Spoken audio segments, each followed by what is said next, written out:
Grind is a grind, that's what's happening. If you got a black abstract, you're locked in once again. I appreciate you for it. Do me a favor, make sure you like, subscribe, hit the notification bell so we can do this again. It's back that time of the week again. Y'all know what it is. Power Book 4 Force Season 1 Episode 3? Is this 3 or 4? Hold on. Episode 3 titled Firestarter. We got the boy Tommy Egan's back again. And he's back. He's still with old girl at her house. Before we get started, I do want to give a shout out to my sponsors. That's Future Trillionaire Clothing. Go to IamTrill.com. Enter the promo code ABSTRACT. When you check out, you get something off your order. You can use ShopPay, Klarna, Afterpay, whatever payment plan you want to use. No rush. And it's free shipping, no minimum required. And like I said, when you check out into the promo code ABSTRACT, and you get a little something off your order. I believe you do got to get a minimum of $50 to use the promo code. But hey, $50 it's tax season. I know you got it. Support the real, support the channel, and it's much obliged. So let's get into this episode. We see Tommy is still at Leilani's house, old girl that got cut. And listen, man, I've been on a whole binger watching the old Powers. So I started at season 1 just because I wanted to know who this girl was. I believe my man Detroit Kings, he left a comment and told me what season she was in.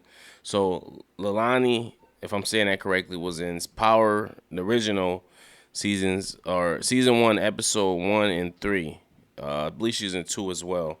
And she was just a courier for him. You remember Ghost and them used to have this, Ghost and Tommy used to have this whole system. You know, they had a whole distribution thing They had, I think, like Queens. They had like the Bronx. They had people around. And it took me, and I had forgot all this. Like they had a smooth operation going on.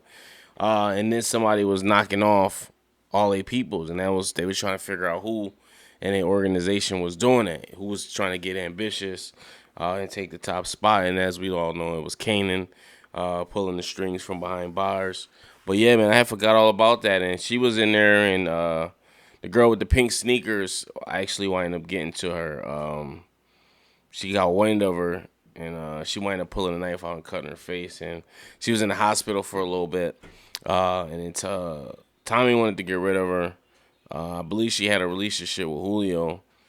But she wound up just getting out of town. She just wound up getting out of Dodge. And I guess this is where she went to. And now she's going to be Tommy's right hand. Listen, I love when they do characters like that. Like, characters we forgot about or maybe, like, overlooked or didn't. They bring them back into this universe and, like, hey, we can use them again. Anyway, we find out she got all these drugs. And Tommy's like, yo, what are you doing with all this stuff? Like, what are you doing? And she's like, we don't know how she got them. Well, we know how she got them, but she's not really. She's just sitting on them. She don't really know how to move them, pretty much. She doesn't have the outreach. And we know that's Tommy's forte. So she's, I guess, some guy that was looking for her. She got in some trouble. She wound up getting the guy first, and she wound up just robbing him and taking his stuff. And that's how she got about it. So we learned that the Flynns, they don't deal with coke. They just deal with predominantly pills.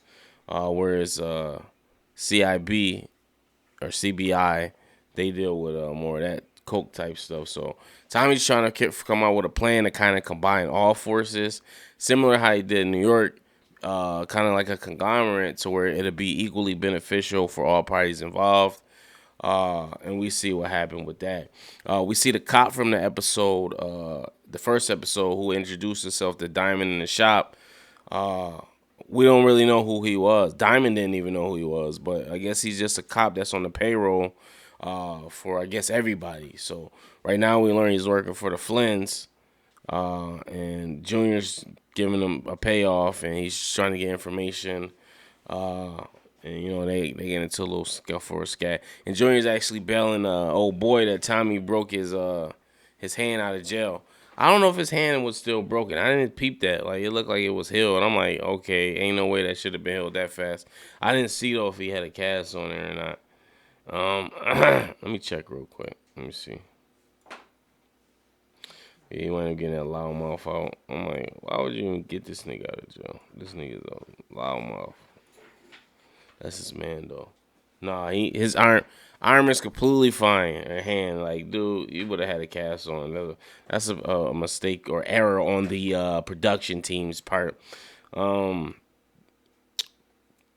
so yeah, but Tommy hatches out with a plan, and him and old girl decide to cook up. Obviously, she winds up. She don't want none of this stuff on her clothes because she know once it gets on your clothes, it could potentially, put you at risk to it'll get inside your body or whatnot, or I don't know what her reasoning was, because I know how that dealing with that shit hands on, it could get in your skin and you can get high off that shit. But you remember in the old New Jack City movie when they had all the workers down to their bras cooking up the shit, same similar situation, where she comes in there and Tommy's like, whoa, like, what are you doing? And she's like, relax, you're not my type, I don't date white dudes. And he's like, yo, you're not my type either. And we know Tommy like redheads, and he like thick black girls. So yeah, he was right on the money with that. But yeah, she's cooking up, and Tommy's like, listen, I'm a little rusty. I don't remember how to do this. So she pretty much showing him, and I'm like, yo, she gonna be a good asset. Hopefully they don't knock her off too early. But I like the fact that Tommy's partner now is a female, and she about the shits too. So she learned how to defend herself since the incident. So she don't want to be a victim again. So she's a little scrappy. I love the interaction she had with Flynn's boy when he was trying to flirt with her, and she was just kind of just like, she was like, nah, I ain't having it. That was funny as hell, that little exchange. She was like, maybe if you cut your mustache. I'm like, that's funny as hell, man. Good stuff. What else we see got going on? But yeah, they have a whole conversation, and she's like, yo, what's your plan? And he's like, yo, I'm trying to take it over. Yada, yada, yada. And I guess they're in business now, man. He decided not to knock her off. We see Tommy go to his brother's house. I gotta turn this up a little bit. We see Tommy goes to his gay brother house, and brings him some food. And we learned that the brother he doesn't want to take Tommy's money, but he's also, he's got dilemmas and things of his own going on. I'm gonna be honest, I wasn't really paying attention to the brother part. He bores me. He bores the death out of me. But Tommy's asked him a number, like, yo, what's your number? Like, what do you need to be right? And he need upwards of like 100 grand in order for him to be like whole. So Tommy like, all right, give me a few, I'm gonna come up with it. You know what I'm saying? Right at the same time, they wind up seeing, I guess, a little height chart when they were kids, and Tommy was like, yo, that's you. Oh, and that's what the brother was doing. The brother's trying to rehab the house, I guess this family grew up in. But it's just a bunch of stuff going on in the house. It's just a rundown house, you know what I'm saying? It needs like a full remodel, and he's trying to kind of do it on his own with no budget or whatnot. So that's what's going on with that situation. But yeah, he gave Tommy a number, and Tommy like, all right, I'm gonna do it. And you see, Tommy's all about family. You know what I'm saying? And that's one thing I respect about Tommy. We see that Diamond and Jernard are walking into the park, and I'm like, what the hell is they doing? And they decide to do some baseball, and it gets a little heated. Diamond's super rusty. He's missing every shot or every throw, and he's super rusty. And he's like, yo, and they get into it. He's like, yo, CMB is who I with me and Bill. And he's wondering why he ain't clipped the white boy, and he's like, yo, the old Diamond would have clipped him. What's going on? Like, so it's some tension going on with it, which I know it probably would be, because you got people that got an ideology or how it should be run or how it used to run, and that's the problem with the Mr. Flynn, is just like he's so stuck in the old school. It's like this is a completely different era we in. It's new ways to make money and new ways to get stuff. Uh, you know, but we see Tommy and Leon testing out the product. I'm like, look at these little cokeheads, man. They gonna wind up messing around with each other. I already see it. Tommy about to have he gonna be like Tariq. He about to have like 3 of them in his rotation. He gonna have Flynn's daughter, old girl that looked like a bird at the bar, and then Shorty Lilani or whatever her name is. I'm like, he about to have a bunch. He about to have a few in his rotation, man. That's what I see happening. I really do. But yeah, so they're they're just coming up with a game plan. He shows her the map, and he's like, listen, these territories are taking over, blah blah blah, this that, but these are open right here, and these are the areas that I want. So he's trying to figure it out.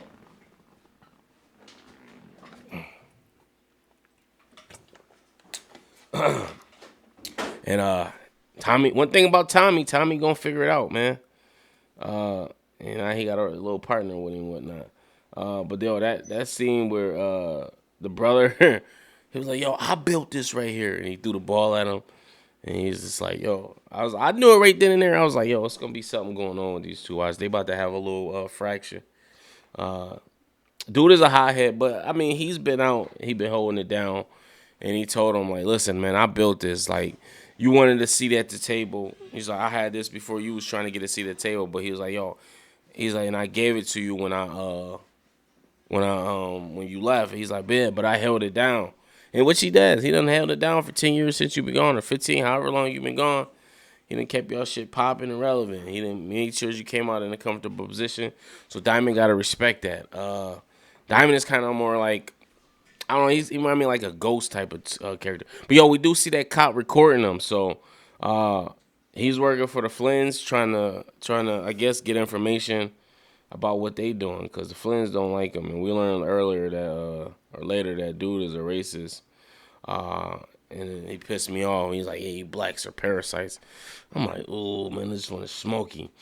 We see, speaking of Papa Flynn, we see them all sitting down at the table, coming up with this, plans and ways to make some bread. And he tells his daughter to smooth over this alderman, and he tells her to do so by getting all dialed up and throwing her lady parts on him. Doesn't go that way at all. She doesn't want to beat her, but she like, listen, I'm not about to do that. She's headstrong. And they were talking about some other shit at the table too. I can't remember. Watch the damn show. We see old boy Junior buys his wife's mom a headstone, Christina Rogers, and I thought that was pretty nice. I thought that was pretty dope. So as she's walking to the tombstone or gravesite, she sees it, and she's smiling with her ostrich looking ass, and right then and there, Junior comes by, and he tells her right then and like, yo, I know about Tommy, and she's like, oh, is that why you did this? You're jealous? And he's like, no, but obviously he is. We know he is. So yeah, we'll see what happens with that. Right then and there, I guess Tommy decided to discuss a meet with Papa Flynn, and he brings Leilani, and that's when they had a conversation. And Papa Flynn's bodyguard's like, yo, we should kill him right now. We should do it. He's like, no, not in broad daylight. We can't. But he's like, you'll get your chance. Let's see what he's talking about first. So they meet, and he's just trying to tell him like, listen, I want to have a sit down with you, Diamond, and let's figure some things out. And Papa Flynn's trying to tell him like, listen, who are you know what I'm saying? Like, who are you to be doing this? And you out of pocket, yada yada yada. But he does agree to have the meet and the sit down. So I was like, okay, that's pretty progressive. In order to kind of get the package moving, he sends Junior and Tommy on a mission to one of I guess his connects.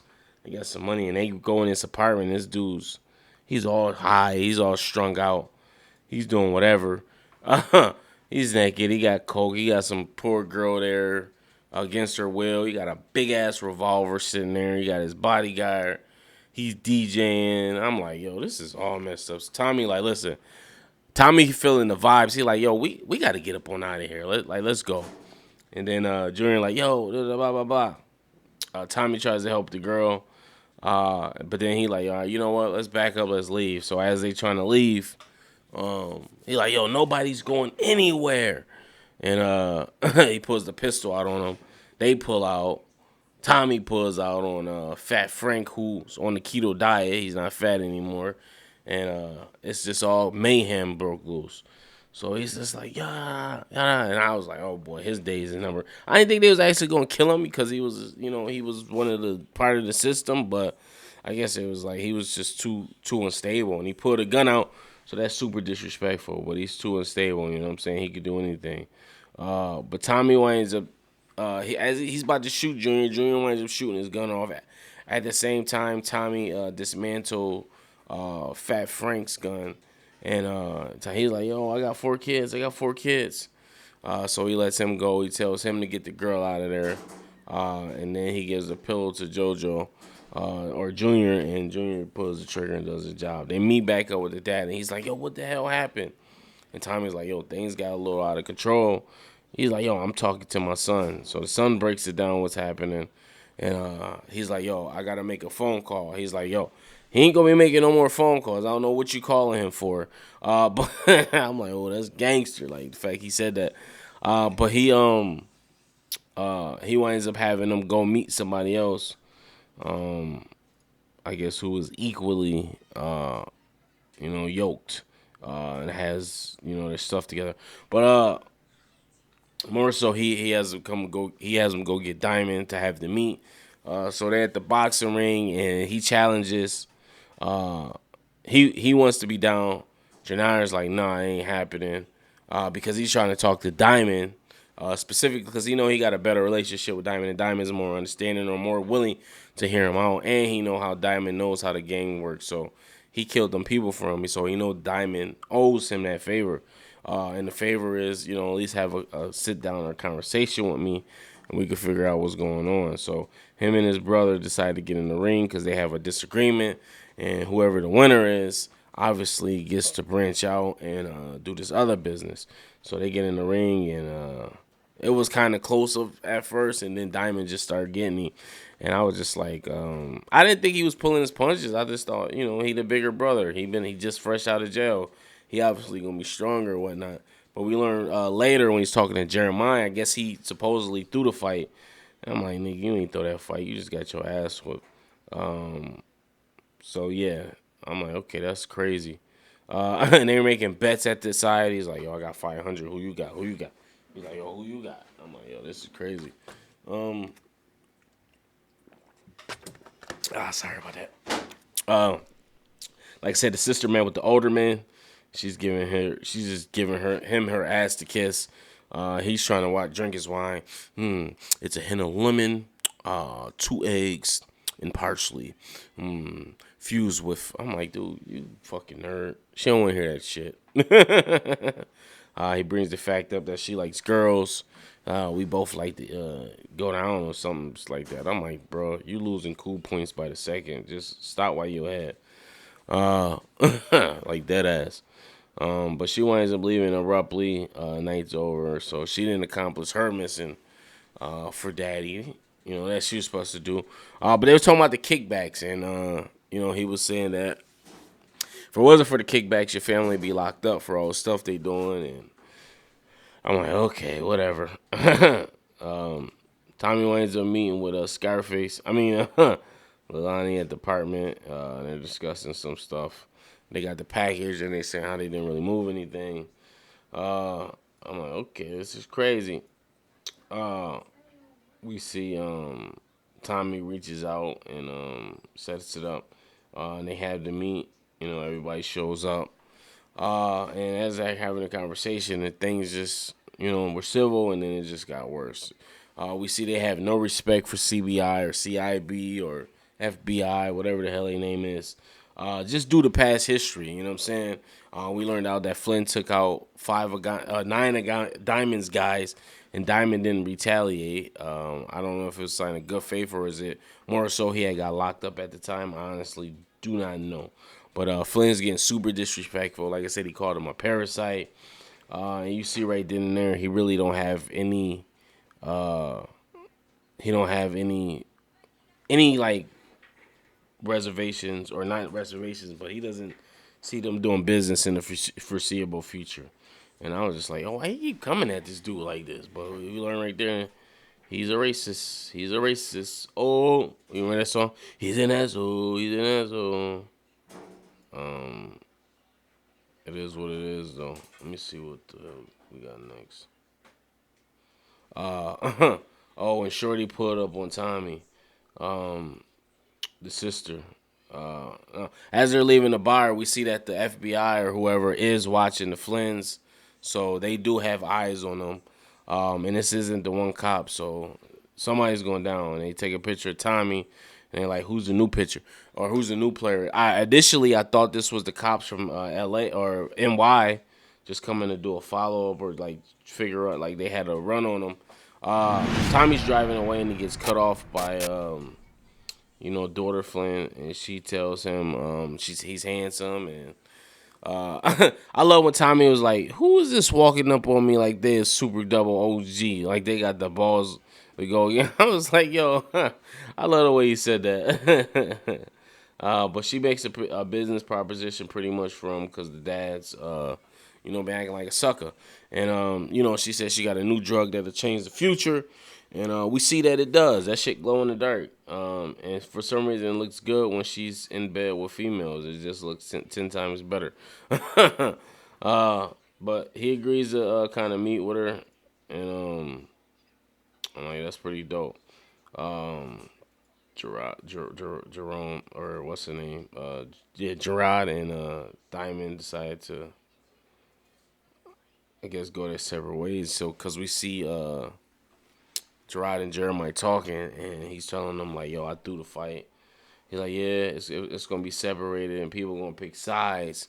But he's like, "Yo, we gonna be able to withstand for longer or whatever reason." Tommy's standing by the uh, like overlooking the city, and he gets a text from an old girl that looks like an ostrich about the interview, or not about the interview, but to come over, and she decides to do so, and that she come over and they get it in, and I'm like, okay, this was going on here, so I don't know if this is gonna help or hurt Tommy, but it is what it is, man. You live, you learn. I thought like I don't know. I thought the boyfriend was gonna pop up or something. I don't know. But I got super tired towards the end. I don't know. That was weird. But post your comments below. Let me know what you guys think about this. If you liked it, my review piece, make sure you subscribe. Hit the notification bell. Power Force shaping up to be something different. This episode, it was okay. It was alright. It was a little slow to me, but I see what they're doing. They're setting all the pieces. And listen, if you think this is slow, watch the first episodes of Power. Like, those are some slow episodes, but everything was a build up to introducing these characters, figuring out who these characters was, getting invested in these characters, losing some of these characters. So that's what this is. We got to set up this world that he's in, and we'll come to our senses and pick and choose who we want to like and dislike. But yeah, peace.